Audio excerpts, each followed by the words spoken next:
το τι ακριβώς συνέβη στο τέλος. Βλέπουμε εδώ τον προπονητή της Βοσνίας. Ο οποίος κάτι λέει στον Καπίνο, τον αναπληρωματικό διεθνή τερματοφύλακα.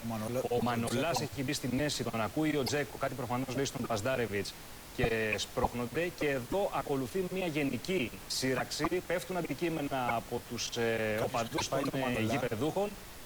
Ο Γιαννιώτας δέχεται εδώ την μπουνιά. Κλωτσιά και μπουνιά από τον βοηθό προπονητή του Μπαζντάρεβιτς. Μια άφλια κίνηση από άνθρωπο ο οποίος βρίσκεται στην τεχνική ηγεσία της εθνικής ομάδας Βοσνίας και Ερζεγοβίνης για μία ακόμη φορά και είναι μπουνιά-μπουνιά, δεν είναι δηλαδή.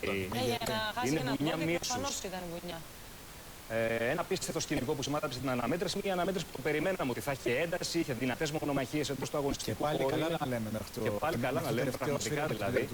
Του Ριτσόλη πάλι καλά να λέμε. Και ο προπονητής ξανά εδώ, Μπαζντάρεβιτς κάτι λέει στον Καπίνο.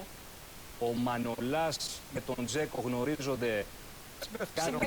Κάτι του είπε. Και καταδήλωσε τον Τζέκο φίλη. Ναι, και καταδήλωσε τον Τζέκο φίλη. Εντάξει, τα αίματα εδώ πέρα ήταν πάρα πολύ. Εντάξει, η σφιγμή είναι υψηλή στην αναμέτρηση αυτή. Αλλά αυτό εδώ πέρα το περιστατικό με την γροθοκόπηση του Γιαννιώτα είναι πραγματικά ένα σκηνικό ντροπής. Και να τονίσουμε είναι από το βοηθό προπονητή. Ναι. Θεωρώ ότι θα επιβληθεί πολύ μεγάλη τιμωρία στην εθνική ομάδα της Βοσνίας Ερζεγοβίνης.